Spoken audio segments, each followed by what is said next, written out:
بالنسبه ان خلينا بقى في الاقتراحات. امبارح طبعا انا طلبت منكم في الجروب اللي انتوا تقولوا لي، كنا بنتكلم في مشكله.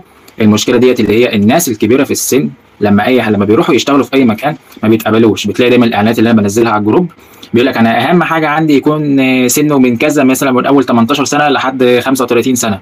انا فكره بقى ان الناس اللي كسرت 35 سنه او كسر ال 45 سنه يقول لك انا مش عايز ناس اكبر من كده يجوا يشتغلوا عندي. طب الناس دي تروح فين؟ الناس دي تشتغل تعمل ايه؟ تقعد تشحت؟ فالموضوع بجد يعني مستفز قوي لما تلاقي المصالح كده، وحتى لو طلبوا ناس كبيره بيدوا لهم مرتبات صعبه قوي يا جدعان. فبجد الموضوع مش كويس خالص يعني. حرام حرام يحصل حاجه زي كده.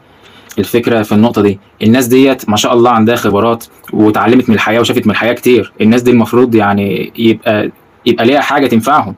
فعلشان كده انا جمعت برضو شويه افكار من الناس بعتها لي على الواتس امبارح، واحنا هنتناقش فيها دلوقتي. وطبعا هو برضو اقترح عليا فكره هيت، بيقول كلنا عندنا مصالح وقفلت، وفي منهم اللي لسه عنده عده، وفي مننا اللي غير دول عنده محل وما عندوش عده، وفي اللي يعرف ناس تعرف تجيب بضاعه كمعارف شخصيه طبعا.